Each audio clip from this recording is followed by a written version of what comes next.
ॐ विश्वं दर्पणदृश्यमाननगरी तुल्यन्निजान्तर्गतं पश्यन्नात्मनि मायया बहिरिवोद्भूतं यथा निद्रया यस्साक्षात् कुरुते प्रबोधसमये स्वात्मानमेवाद्वयं तस्मै श्रीगुरुमूर्तये नमः इदं श्रीदक्षिणामूर्तये बीजस्यान्तरिवाङ्कुरो जगदिदं प्राङ्निर्विकल्पं पुनः मायाकल्पितदेशकालकलना वैचित्रचित्रीकृतं मायावीव विजृम्भयत्यपि महायोगी वयस्वेच्छया तस्मै श्रीगुरुमूर्तये नमः इदं श्रीदक्षिणामूर्तये तस्मै श्रीगुरुमूर्तये नमः इदं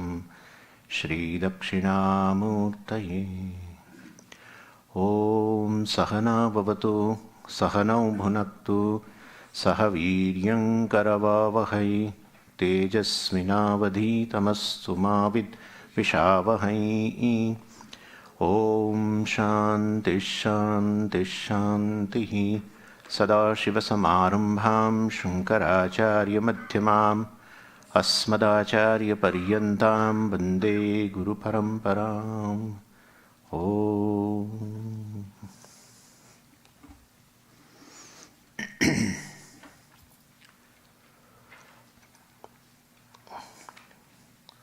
So we'll be studying the Sadhana Panchakam, the text written by Adi Shankaracharya ji. And this particular work of Shankaracharya ji is known by other words also. The other name is Sopana Panchakam, Advaita Panchakam, like Upadesha Panchakam. And different names are given, definitely indicate something about the text. Upadesha Panchakam. Panchakam means a group of 5 verses. And Upadesha, teaching. So Shankaracharya ji talks about this Vedantic teaching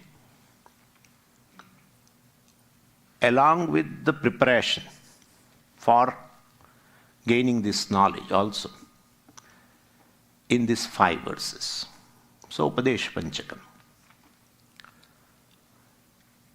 It is called Advaita Panchakam because teaching is about ultimately one non-dual Brahman, which is whole.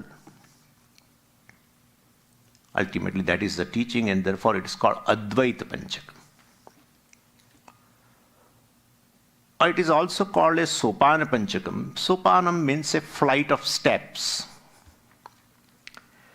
So here, like a flight of steps, instructions are given to the person, basically.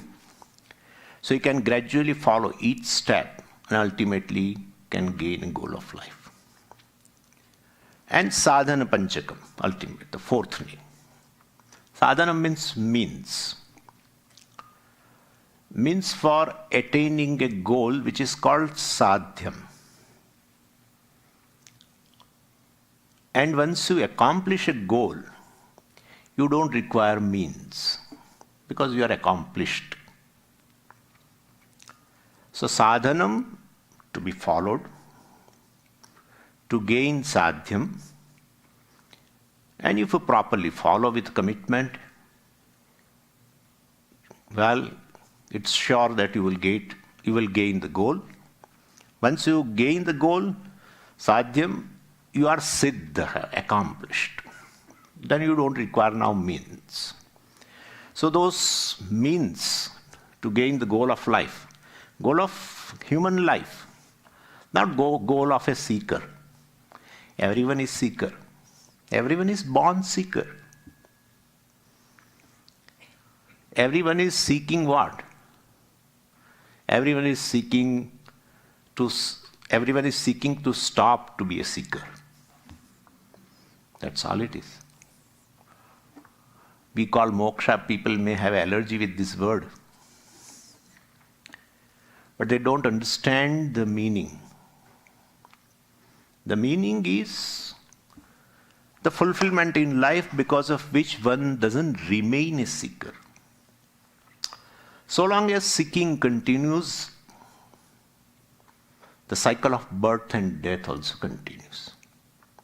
Because everyone is born seeker. At the end of the life also he remains seeker. Then Bhagavan says, I will give you another body. But every human life, at least he has a hope that he will, gain this goal of life, fulfillment, and stop seeking. Anyway, so in this work, a series of sadhanams are prescribed keeping two goals in the mind. The first is discovering what is the goal of human life. That itself is unclear to most of the people. So that's the first goal.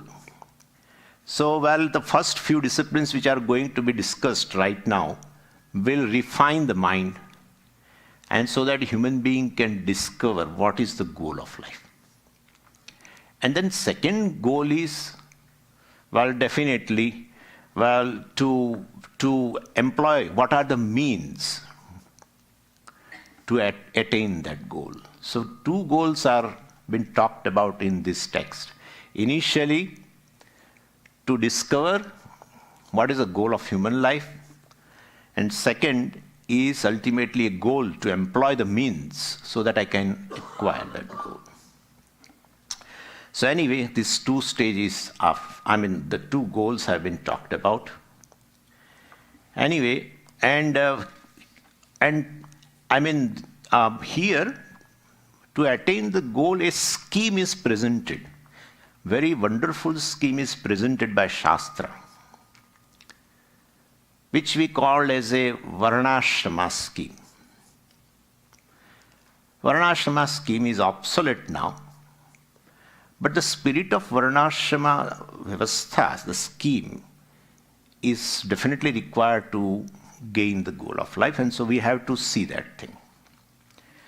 So, this scheme given by the scriptures, the scheme basically of life, which is presented nicely by Shankaracharya in these 5 compact, beautiful verses, a very simple Sanskritam, in fact, very simple comparatively. And before going to each word in each verse, etc., let us independently discuss the scheme as prescribed by this Shastra Veda. And I told you that's a Varnashrama scheme, Varnashrama Vyavastha. So, it's a twofold. One is a Varna scheme, the second is a Ashrama scheme. So Varna Vyavastha means dividing the whole society into 4 groups. Entire human society is divided into 4 groups. Entire human society. We know these 4 groups called Varna: Brahmana, Kshatriya, Vaishya and Shudra. So Americans also Brahmana, Kshatriya, Vaishya, Shudra, because entire human society. So it's not Hindu society is divided, no. And because this Varna scheme is basically based on not where you are born, but it is based on the vocation, profession, activity that decides whether you are a Brahmana or a Kshatriya, etc. So the type of profession, type of vocation, so these 4-fold Varnas basically are based on that. And the type of activity decides the type of the mind, naturally, type of an aptitude. Chaturvarnyam maya srishtam guna karma vibhagashah. Guna indicates a disposition, karma indicates activity. So these are the 2 things. Chaturvarnyam, Bhagavan said, I have created this Varna scheme, Chaturvarna, scheme based on these two. But of course, it has somehow become this notorious caste system. But fortunately, now it is going. So anyway, and these fourfold varnas were basically designed in the scriptures. And that is for what? Why should a classification of a human society is required? Because ultimately the goal is a social harmony and social growth. For that purpose only this Varna Vyavastha is there. Anyway, and there is no scope to discuss that part, Varna Vyavastha, here. The second scheme is a Ashrama Vyavastha. And the design of the scheme of a 4 stages of a human life, a single human being. Well, there also 4 stages are there. Entire human society is divided into 4 varnas based on his disposition and activity. And a single human life is divided into 4 stages. That's called Ashrama Vyavastha. And well, what is the advantage of talking about this scheme, Ashrama Vyavastha? Well, ultimately it is for individual harmony, individual growth. So Varnashrama scheme, basically, Varna Vyavastha, Varna scheme is for social growth and social harmony. Ashrama Vyavastha is ultimately for individual growth and individual harmony. So ultimately it's for harmony and the growth, which will definitely results into achieving the goal. Anyway, so in this work, Shankaracharya is primarily concerned about Ashrama Vyavastha, because he is dealing with an individual as a seeker, with a purpose in life. And these 4 ashramas are popularly known as a Brahmacharya Ashrama, then Grihastha Ashrama, Vanaprasthasa Ashrama, Sannyasa Ashrama. And Brahmacharya Ashrama means a student stage of a life. Grihastha Ashrama, well, basically is a householder stage of a life. Vanaprasthasa Ashrama means a hermit or recluse stage of a life. And Sannyasa Ashrama is a stage of life as a monk. And so this ashram vyavastha, well, even though it is not as notorious as this caste system Varna Vyavastha, but ashram vyavastha also is almost not there now. So anyway, so it has got only a skeletal existence now, ashram vyavastha also. So which we will understand, we get the scheme as presented by Shankaracharya, because he's going to talk about this ashrama. So even though this ashram vyavastha is not physically followed by the people, but still internally, mentally, well, every human being will have to go through. Internally being a brahmachari, internally being a grihastha, internally being a vanaprastha, internally being a sannyasi, that is still required. So in spirit, well, these 4 stages are still existing. And it will exist so long as the human life is there on the earth. And so, so every human being will have to go through these 4 stages if he has to discover the fulfillment in life, the goal of life. So first we'll see this original scheme as prescribed by the Vedas, and then later we will see how we can adapt to the present day society. Because many of the things can be followed, many of the things cannot be followed. And I will let you know where we definitely say, well, this is to be interpreted like this is to be interpreted. Like even sannyasa. Sannyasa, Vedic sannyasa ashrama is no more there. Vedic grihastha also is no more there.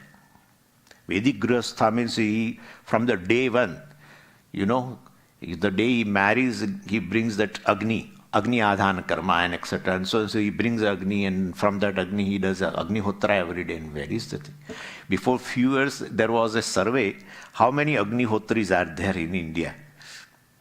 I mean, grihasthas are all, many grihasthas, but then Agnihotra Karma, how many people are doing? They have found in this billions of people, only 60 60 grihasthas were such, they were doing this karma. So anyway, so ashrama vyavastha also is a physically, it's just a skeletal existence. Anyway, and so for all human beings, irrespective of varna, irrespective of ashrama, irrespective of certain religion and nationality, the scriptures prescribe for all the human beings a certain common disciplines also. Depending upon varna and ashrama, there are certain specific disciplines. But over and above, there are certain common disciplines, universally, we can say compulsory disciplines, universal disciplines. And they are called samanya dharma. We'll just mention it. It has no relevance here in this text. We are going to talk about what a brahmachari should do, every stage of life, what a person should do ultimately to attain the goal. So Vishesh Dharmas only we are going to talk about, but then when we talk about specific disciplines, let us know what are the samanya dharma also, universal disciplines. General disciplines, general duties. So they classified these general disciplines into two. And the first is consisting of do's. This is to be done, this is to be done. And second is don'ts. In Ashtanga Yoga, they call it as a yama and niyama. So the don't disciplines are called yamaha, and the do's disciplines are called niyamas. And it is for all the human beings, irrespective of religion, caste, etc. So they are to be followed. That is also taught by Veda. The first one in this, don'ts or yama. The first one is a ahimsa, non-violence. Avoidance of harming others, physically, verbally, or mentally. Mentally is a bit difficult that we don't commit any violence at the mental level, bit difficult, but this is in gradation, but this is ahimsa, avoiding harming others. Second is a satyam. Satyam, avoiding telling untruth, because don'ts.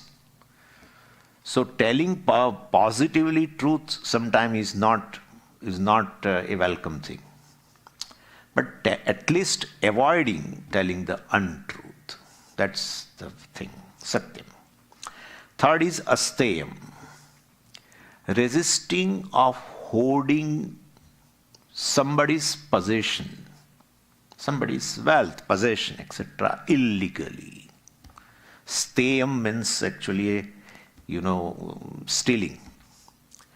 So here it is, because everything, these are yamas, don'ts, so means we are avoiding, resisting of hoarding others' wealth illegally. Fourth is Brahmacharyam, avoidance of illegitimate relationship with opposite sex, etc. And fifth is aparigraha. Aparigraha means even while hoarding or overpossessing legitimate wealth, generally one's own, overpossessing, hoarding, that also is a aparigraha. And this is 5 yamas in the universal discipline, samanya dharma. Then 5 do's, niyamas. First is a shaucham. Shaucham, purity. Physical and verbal and mental. Words also we should use which are pure. Pure means definitely not harming others, etc. Bhagavan talks about it in 17th chapter about this vangmaya tapaha, etc. There, he talks about this also. So positively working for physical purity, positively working for mental purity. Then santosha. Then positively developing a sense of contentment. Third is tapaha, willful self-denial. So, in order to avoid the slavery of our sense organs, well, definitely, positively, you deny certain things to yourself. Then fourth is a swadhyaya. So study of scriptures, especially parayanam, knowing the meaning without knowing the meaning, etc. That is also considered to be a positive discipline. Here niyama, swadhyaya. And the fifth is Ishvara Pranidhanam, the worship of Ishvara. So these are 10 samanya dharmas, universal discipline, irrespective of the varna and ashrama. In fact, irrespective of any dharma, any jati, etc. Any religion, I mean. And then comes the Vishesh Dharma. Vishesh Dharma which are not meant to be universal. They are to be followed by a segment of the society, various groups, varnas, and the person being in different stages also. So Vishesha Dharma, specific disciplines, they are based on varna and ashrama designation of the person. And they call it as a varnashrama dharma, or they call it as a swadharma also. This is a very popular word. Bhagavan also uses this word, swadharma. Swadharme nidhanam shreya, paradharmo bhayava, etc. So, swa means my own varna, my own ashrama, my own stage of life. Depending upon that, there are certain disciplines, duties to be followed. And Shankaracharya is not going to discuss this samanya dharma, as I said, I just mentioned. He takes that we know them, but he is going to describe these Vishesha dharmas to be taken care of at the 4 stages of a human life. So what a brahmachari should do, what a grihastha should do. If he does in that same manner, the way it has been prescribed, one will definitely attain the goal of life. So he's going to talk about this Vishesha Dharma. I mean, he will discover the goal also, and he will later accomplish the goals employing the means. So 4 stages are going to be talked about in this Sadhana Panchakam, and in which what is to be done, that is specific discipline, in each stage, that is also going to be told. So then he will discover the goal of human life because of the purity of the mind, etc. And then he will gain the goal of life also, fulfillment also. Now this Brahmacharya Ashrama we'll just discuss independently, and then we'll go to the verse. This Brahmacharya Ashrama, a student's life, is a first stage. Now a person is supposed to study a Vedic scheme of life, because without knowing the scheme well, it cannot be implemented. First you should know, and then there is a question of an implementation. So before implementation, the student studies the Vedas, about almost 12 years they say of the study in those days. He learns what should be done in each stage of life, ashrama, what should not be done. And they are called vidhi nishedas. Means these are to be done in each stage. These are not to be done in each stage. It's called vidhi nisheda. So only when he studies as a student in a as a brahmachari, well, then he can implement in a grihasthashrama, etc. And brahmachari does not mean a bachelor, basically, but a student of Veda. Because one of the meaning of word Brahma is a Veda. So Veda adhyayanartham vratam charati iti brahmachari. Brahma adhyayanartham vratam charati iti brahmachari. But Brahman means Veda. The word Brahman is Veda. How you have brought Swamiji in 3rd chapter, Bhagavan uses the word Brahma for Veda. Anyway, so first stage is being the brahmachari, means a life of study, etc. The first stage is being aware of this Vedic scheme, the grand design, basically. In each stage, what is to be done. The second stage is a grihasthashrama. in which one takes to a life of activity as prescribed for the particular varna. And they have a life of an activity, we generally call it as a karma yoga. And this is predominantly discussed in the first portion of the Veda. Karmakanda discusses, ultimately the karma yoga. You may ask me that, Swamiji, it is not true, because there the rituals have been described with a result, etc. Right? And therefore you cannot call it as just karma yoga, because these are all sakama karma, because the karma is done with a particular desire of result, etc. But if you change the attitude, the same karma becomes a karma yoga. Bhashyakara discusses a lot in Bhagavad Gita. Anyway, so when a person follows this disciplined life, person gets a mental purity. He does activity with a certain attitude in a grihasthashrama. Then he gains the mental purity, which we call chitta shuddhi, antakarana shuddhi, freedom from ragadvesha, etc., likes, dislikes, shackles, and because that is a thing which disturbs the person, and therefore he becomes free from these likes and dislikes with an attitude behind the karma.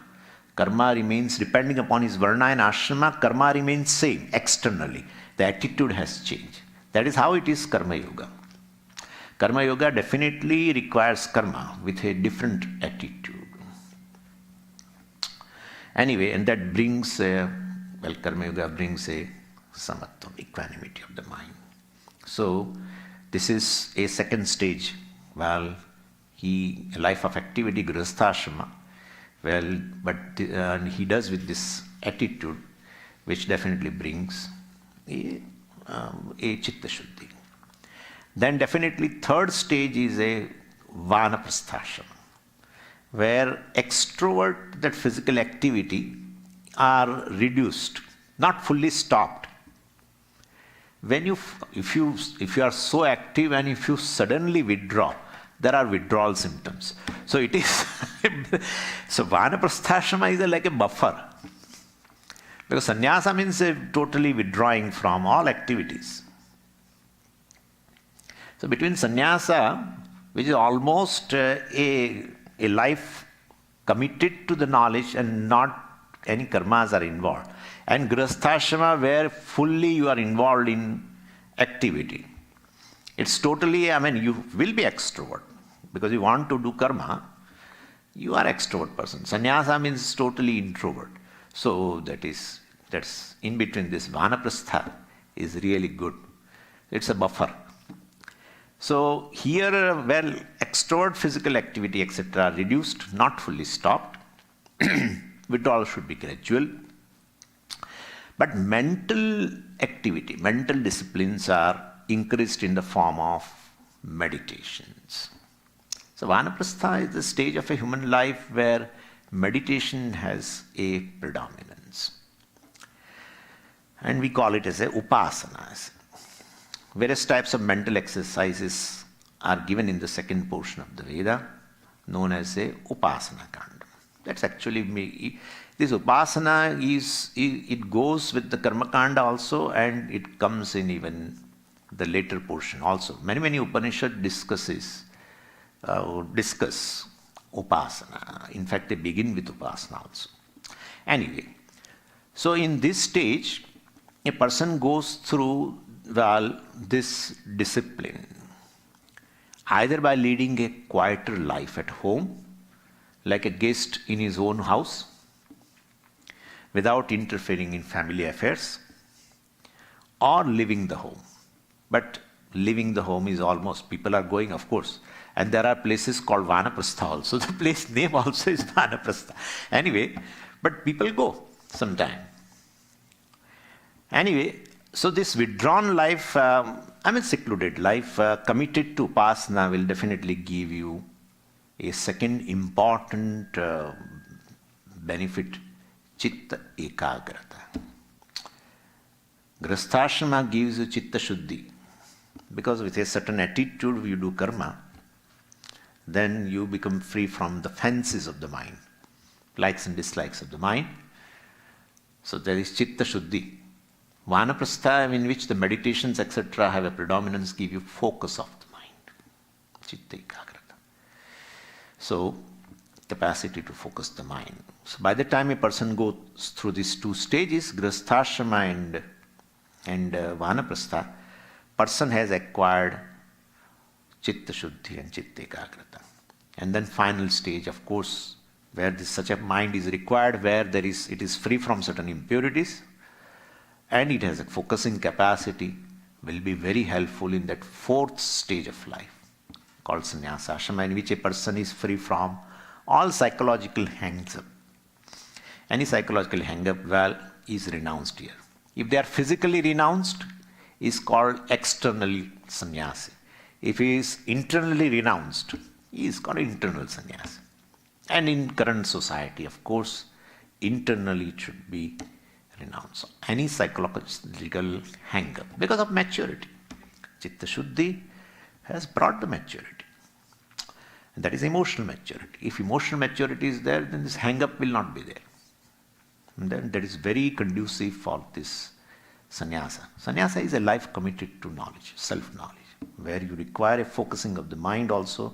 You require a mind which is free from raga dvesha also. And so this is a very grand design of Veda. And today also this design is equally applicable to gain the goal of life. So well, in this stage one has to go through the final discipline called Jnana Yoga. Right? So Grihasthashrama Karma Yoga, Vanaprastha Upasana Yoga, and this is Jnana Yoga. So entire Veda is covered. So the pursuit of this spiritual knowledge. And this corresponds to Jnana Kanda, the later portion of the Veda. So by following this, a person becomes a Jnani, wise person. Well, he becomes a Jivan Bhakta, free person. He is free. Even to the extent, Veda does not say anything to this person. Such a freedom where Shastra does not rule over you. Otherwise, you are all the time bound by at least certain laws of Shastra. But that also. So totally free. Well, Nistre Gunye Pathi Vicharatam Ko Vidhi Ko Nisheda. The Vidhi Nishedas, do's and don'ts of the Shastra, the laws of the Shastra, not applicable to this person. But by nature only he is a moral person, following this life, a life of dharma, life of swadharma, etc. Well, so Shankaracharya is going to talk about these 4 stages alone. Veda Dhyanam, study of the Veda in the Brahmacharya Ashrama, Karma Yoga in Grihasthashrama, Upasana in Vanaprasthashrama, and Jnana Yoga in Sannyasa Ashrama. In the first shloka out of the 5, we get first 2 stages, Brahmacharya Ashrama and Grihasthashrama. In the second and third shloka, we get third and fourth stages, Vanaprastha and Sannyasa. So in first 3 shlokas only Shankaracharya has presented the main broad scheme, ashrama scheme, in which 4 stages of a human life have been discussed in the first 3 verses. The 4th and 5th shloka, well, he gives certain general instructions to be followed. So this is the scheme of a Veda, and this is a scheme presented by Shankaracharya in this text. It is not Shankaracharya's own scheme. Veda scheme, the grand scheme for gaining the goal of life, has been presented here. Let us read verse number 1. Vedo nityamadhiyatam taduditam karma swanushtiyatam.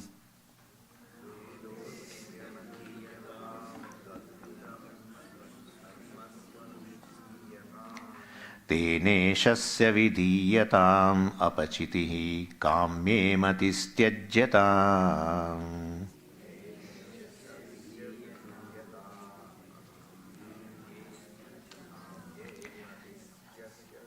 Papaugah paridhuyatam bhavasukhe dosho nusandhiyatam.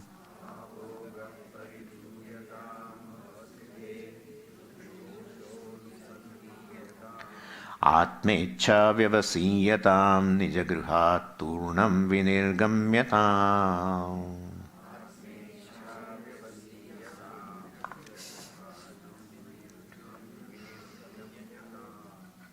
Vedaha nityam adhiyatam.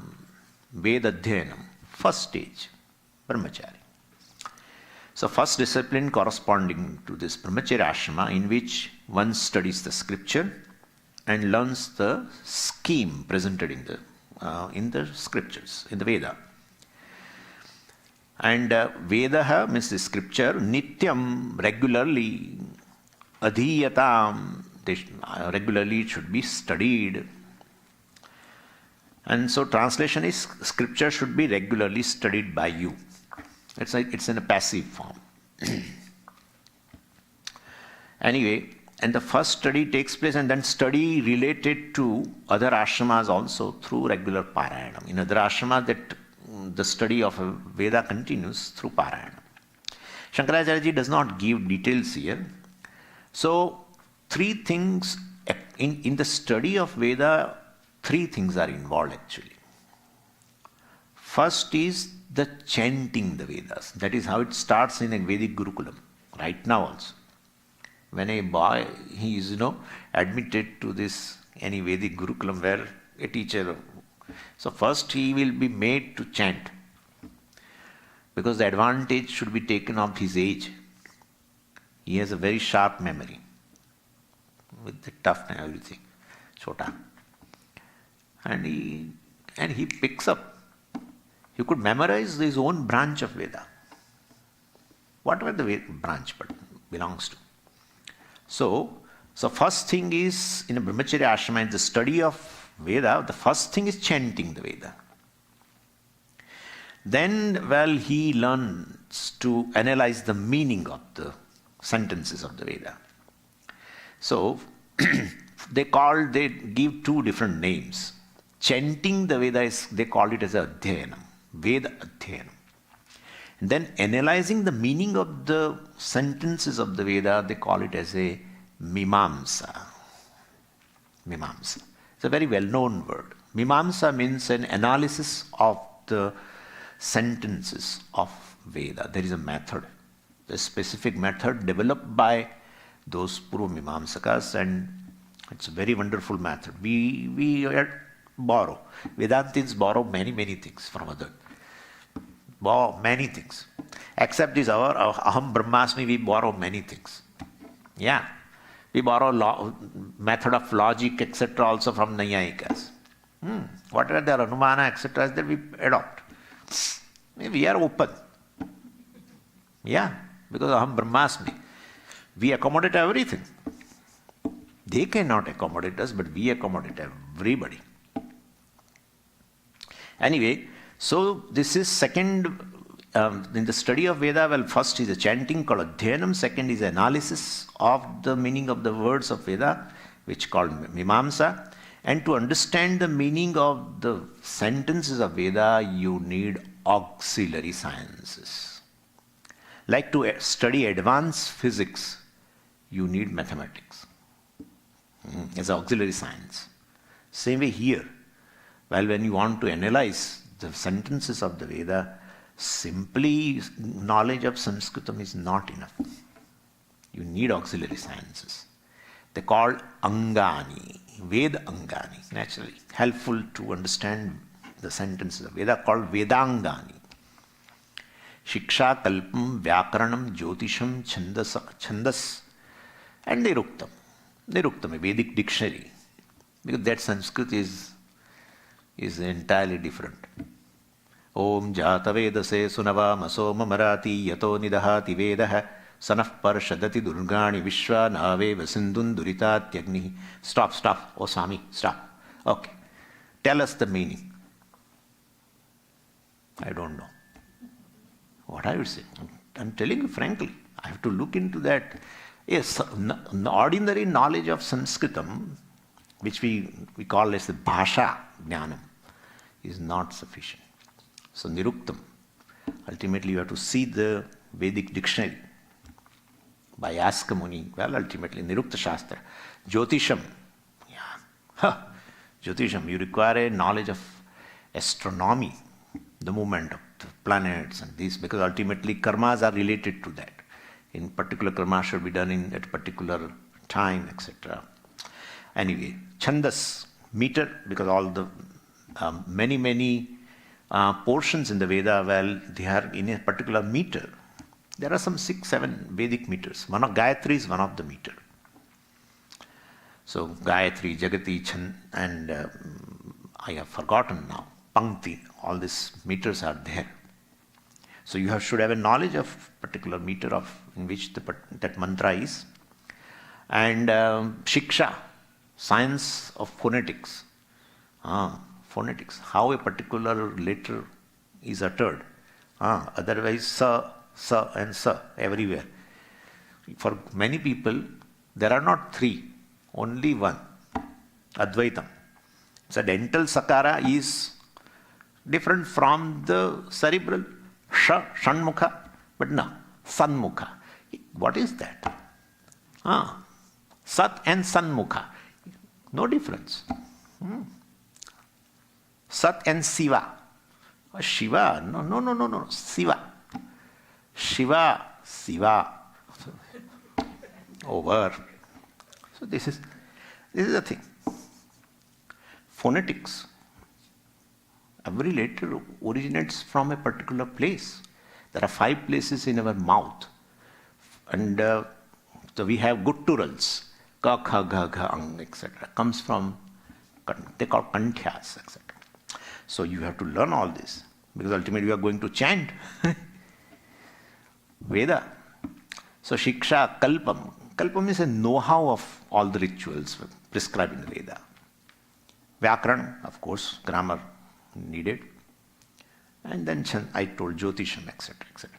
So all these are auxiliary sciences. Also one should know when you analyze the meaning of the Veda, words of the Veda. So Veda is called Angi, and these auxiliary sciences are called Anga. Anyway, all this is included in Brahmacharya Ashrama, in first stage of life. So the student studies this Vedangani and then Mimamsa. So it's not merely a technical expertise, but he knows what should be done, when the karma should be done, etc. Everything knowledge he should have. So when he graduates, he comes out with knowledge of all Vedic karmas and everything. So he becomes a very decent, cultured person because he has studied everything. Satyam vada, dharmam chara, swadhyayan ma pramadaha, etc. Everything. I told you this all universal dharmas also, which are talked about not in Yoga Shastra. That of course Yoga Shastra codifies as a yama, niyama, etc. That's fine. Source is Veda. Veda talks about Satyam, etc. Everything. So definitely ahimsa paramo dharma, etc. Ma himsyat sarva bhutani. It's a Vedic statement. Anyway, so we definitely talk yama niyama from the standpoint of a Ashtanga Yoga, but ultimate the source is Veda. So he becomes a very decent person. He follows also that this our Brahmachari. And so he knows the art of living, conducting himself in the society, etc. So he's learned in this stage of life. In addition to a specific profession, means definitely what is to be done in that ashrama, but as a grihastha, what is to be done, that also he learns in this ashrama. Anyway, so Veda Dhyanam, Vedanga Vichara, and Vedartha Vichara is learnt in addition to what special Shastra he has to learn as a later profession. I will give you an example. Suppose he is a Kshatriya. Then he has to, all things he has to do, Veda, Dhyanam, Mimamsa, everything. In addition to that, he has to learn Dhanurveda, Dhanur Shastra, a science of archery. That's Upaveda, in fact. So that also he has to learn, because he is going to take that as a profession in a grihastha ashrama. If he's a Vaishya is there, well, then he has to learn Arthashastra. That is also Upaveda of Atharva Veda. So these all things. So in addition to certain general things in a Brahmacharya Ashrama, depending upon the profession he is going to adopt in a Grihastha Ashrama, that Vidya also, you cannot work unless you have a knowledge of that particular thing, particular discipline. So that also you should gain. Also, Brahmachari has a big responsibility, so much. That's a student life. Student life. And of course, Sandhya Vandanam used to help. Gayatri, etc., will definitely help the person for the brightness of the mind, brilliance of the mind. Anyway, that's how Sandhya Vandanam, I'm just saying how grand design was. We have to say was, because now it has gone. But the Sandhya Vandanam was a Nitya Karma for a Brahmachari. It begins there at the time of Upanayanam itself. And the Diksha Guru gives a Diksha of a Gayatri Mantra. Because he has to study, he needs brilliance of mind, and it gives. Gayatri definitely gives. So, very grand design. Anyway, so this is regarding a Brahmacharya Ashrama. So having understood the scheme of Brahmacharya Ashrama, that person enters into the next stage called Grihastha Ashrama, where he has to start implementing the scheme. The first stage of implementation is this karma anushtanam. That is what Shankaracharya ji says, taduditam karma svanushthiyatam. Tad uditam, vedena uditam, veduditam, vedoditam. So, following the karma prescribed by the Veda. Uditam means prescribed, enjoined. By tat, tat means here Veda. Prescribed by the Veda, whatever the karmas have been prescribed in that Veda, well, he starts. He has a knowledge now. He has studied in Brahmacharya Ashrama, so he basically, he does those karmas. He implements now the knowledge. And I told you about those Samanya Dharmas, well, 5 don'ts and 5 do's, etc. They should be implementation all in addition to this, other dharmas, Vishesh Dharmas. So universal values also should be followed, and also Varnashrama Dharma also should be followed. We call Swadharma. That is, Bhashyakara mentions here Vishesha Dharma. Karma Svanushthiyatam. Here the karma means Swadharma, depending upon his own Varna. He does that. So Swadharma varies based on the Varna and Ashrama. Naturally, Kshatriya has a different kind of a karma. Brahmana has a different kind of a karma. Vaishya has, they are involved in a distributorship, etc. Kshatriya has to protect the society. Brahmana has to teach. So depending upon their Varna, their dharmas differ. So Swadharma differs. And in addition to this Swadharma, all have to follow those universal dharma, satya, ahimsa, asteyam, etc., etc. Samanya dharma. Anyway, so these Vedic duties, well, can be broadly classified, well, into 3 for our convenience. Generally, they divide into 5. Nitya Naimittik karmas and Prayashchit karma and Sakama karma and Nishiddha karma, 5 types. But here, we will, because Bhashyakara uses, but Shankaracharya ji, well, Shankaracharya ji mentions 3 types of Vedic duties or 3 types of karmas. So we'll take this way. So what are these 3? First is a Nishkama Karma.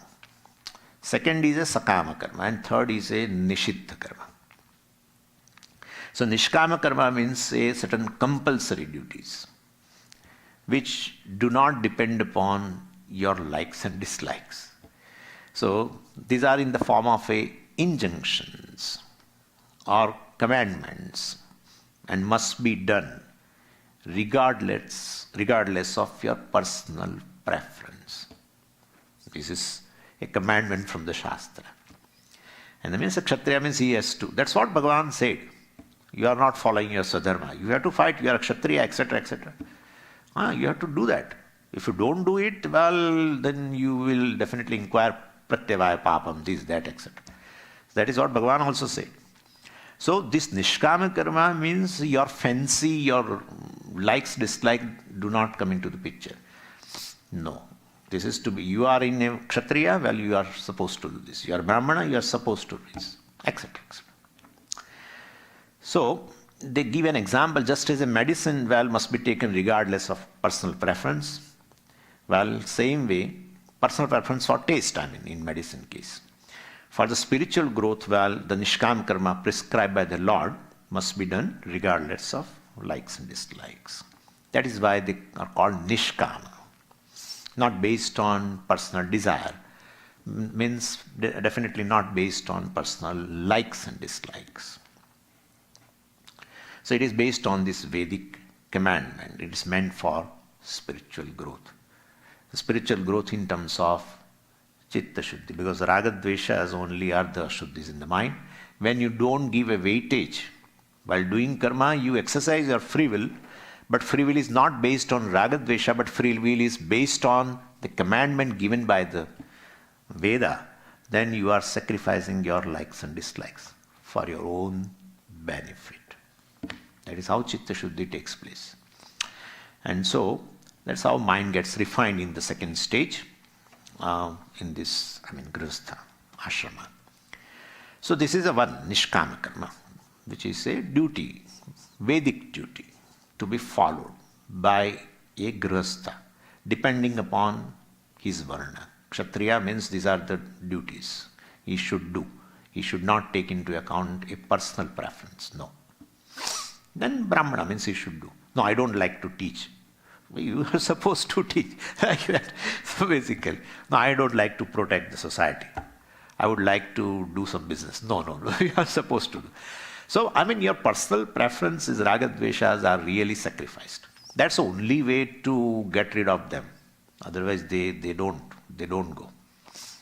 If your free will is based on Raga Dvesha, you exercise your free will, do activities based on your Raga Dvesha, you are nourishing your Raga Dvesha. Nourishing Raga Dvesha is nourishing enemies. That's called Chitta Ashuddhi. So human life is basically, free will is given. And this also is, of course, what is to be done also is given. Frankly speaking, we talk about Shastra, of course, because of a particular duty, Vishesh Dharma. But in general, Samanya Dharma has been given by Ishvara in every human being's intellect. Where there is a free will given, there itself on the other side, what is to be chosen also is given. You have a freedom to choose, but what is to be chosen also is given. Anyway, so this is Nishkama Karma. The second type of karma is a Sakama Karma, which is based on likes and dislikes. Naturally, based on kama, based on desire, based on likes and dislikes. Likes and dislikes and desire are not different things. I want to do, I want to have this. Or I want to avoid this. Ultimately, it is want. Or when a desire for a particular thing is based on likes and dislikes. I want a particular thing because I like it. Whatever way you say. But ultimately, Sakama Karma, which is based on likes and dislikes. And these are optional. They are not compulsory. And these karmas are meant for material well-being. Optional for the person who has chosen a spiritual path. How he chose, etc. is going to tell. So, Nishkama karmas are meant for spiritual well-being. They call it as even Sattvic karmas also. Anyway, this second type. As a Grihastha, 3 types of duties. Well, this is Sakama Karma, optional. Nishkama Karma, compulsory. And the third type of karma is called Nishiddha Karma. Nishiddha means prohibited.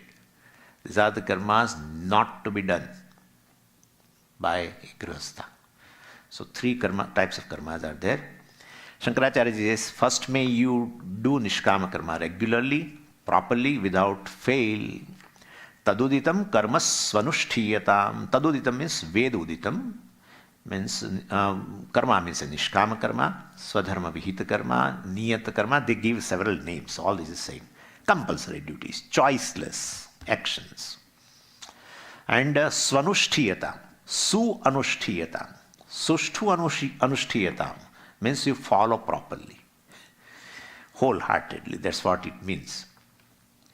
But how do you know what's my Swadharma? How do I know? Now question comes. Current society. This is all Vedic society. Bhashyakara's time it was a Vedic society. So Bhashyakara says, well, because the person has studied in a Vedic Gurukulam, he knows. He has studied all these things. So he knows. But now we have all formal education, MIT in Cornell and these. So where we are going to know this? But Veda provides everything. There is no excuse. I am going to tell about it. So Swadharma is definitely determined by one's Varna and Ashrama. And to understand the depth of this Swadharma, etc., one must enter into the details, which is very involved and ritualistic portion. Unfortunately, Varna and Ashrama scheme itself has gone, not followed. So Swadharma based on Varna and Ashrama also have to be interpreted a little differently according to our present day needs, and should be even should be practical for everyone, irrespective of Varna, because Varna itself is not there now. So Vedas have a teaching for all people for this Nishkama Karma, irrespective of Varna and Ashrama. Panch Mahayajnas are there. And that is told by Veda itself. In, I think, Taittiriya Aranyaka or somewhere, these 5 offerings on a daily basis one should do. That is Nishkama Karma. And therefore, or Swadharma, let us say. So which can be taken as a Swadharma for all the people. And these Mahayajnas are Pancha Mahayajnas, 5 are called Deva Yajna, and then Pitru Yajna, and then Brahma Yajna, Manushya Yajna, and Bhuta Yajna. All these are compulsory. And every human being who is interested in the spiritual growth, spiritual progress, etc., should spend some time of his daily activity of doing this. 5 daily. Is there option? No. No option. Out of 5, 2 I can do 2? No. 3? No. 1? No. All the 5 should be done daily. Simple. Very simple. Looks very big. Pancha Mahayajna. But it's very simple. First is a Deva Yajna. What is Deva Yajna? Worship of the Lord. Oh, Swami, I am doing daily. Fine. Over. Visiting the temple. Even witnessing the worship. You are sitting and priest does. That is also Deva Yajna. Sometimes it happens that no, Swami, but I have not done in the home. But I have come to the ashram and I sat in the temple and I witnessed the Rudrabhishekam, etc., etc. That is Deva Yajna. So, offering flowers or simply attending puja, etc., all is in the temple also is Deva Yajna. Second is a Pitru Yajna. We should do something daily for our forefathers. So one of the sign of maturity is a gratitude. And a person without gratitude is not even a human being. And therefore we should have a gratitude. Because right now you are sitting as a human being, I am here as a human being, and human being has 2 gifts which are invaluable. You may immediately tell about intellect. More than that, something else. Speech. No other living being has a speech. If speech is not there, the world would have been different. Where would be mobile? Please let me know. Now, today, mobile is there would not be universities. Anything. There would not be music. Nothing. There would not be this class also. If human being is suppose, from the beginning, human being has no speech. Just think. Intellect is there. Great intellect. So you invent something. But once you invent, you put into words for others' benefit. But Swamiji, at least speech is not that I can definitely write. If words are not there, spoken words, there will not be written words. No, but the people who are dumb, they can't speak, but they can write. I am talking about the human being from the beginning, without speech. If you can't speak, writing a word, writing a letter is just a graphic symbol of what you speak. Right? And that graphic symbol is different in a different language. Ma, makara, etc. is there. In Tamil it would be differently written. It is written in Telugu differently. In Gujarati it is written differently. So that is later. As a child also, the child starts writing or speaking. First speaking. If speech would not be there, the world would be totally useless. Thousands and thousands of things, no books, nothing would be there. And such a gift, we are born with this gift of intellect and speech because of ancestors, forefathers. Therefore, there should be gratitude. Something should be done daily on the basis of, for their sake. So I am indebted to my forefather for my physical existence, and that is enough for my worship to the forefathers. So, and what can be done? Well, Shraddha, Tarpanam, etc. Or you just do a namaskara. Some people do that. Some people do. They keep a photograph of their parents and daily they do a namaskara and then they go out or something. They do a namaskara first to the devatas or Ishvara and then to them and then they go out. That is also. That's an expression of gratitude. And therefore, it's so simple, right? This kind of karmas we can do. There is not a big deal. Third is a Brahma Yajna. And worship of the Brahman means I again told you worship of the Vedas and the Rishis. Well, along with the Vedas, the Rishis are also included because they dedicated their lives. We are teaching, we are learning everything because Rishis have seen all these mantras, etc. Anyway, so this is on a daily basis. Well, something should be done for worshipping the Rishis. Even Rishi Patnis. Yeah. Because they supported the Rishis, right? They were all Grihasthas. And therefore, we are indebted to the Rishis. And what should we do? Two ways we can contribute. One is a direct contribution by studying the text, studying the Shastra. That's a direct contribution. And the indirect contribution is supporting, patronizing, etc. the institutions which are doing the job of propagation and preservation of the Vedas or Shastra. Then Manushya Yajna, indebted to, I'm completing, I know I 4 or 5 minutes extra I have taken, but this particular portion I would like to complete. So Manushya Yajna, so we are indebted to every other human being because we have been supported by many human beings, scientists and technologies and whatnot. So our whole human society is working, right, in the world. So that's how we have a lunch. Otherwise, how will we be lunch? And therefore, we have a water in our taps. We have electricity. Everywhere people are working. So I'm indebted to the entire humanity, and I must do something purely for the sake of doing, social service is definitely will come under Manushya Yajna. And the last one is a Bhuta Yajna, worship of those living beings that are generally considered inferior, like tree, planting a tree, nourishing a tree, etc. Or some people, in India especially, find feeding the birds and feeding the cows. That is called Bhuta Yajna. So it is very, very helpful for environment protection. Other living beings also are worshipped in this way. So this is provided in the Vedic scheme of living.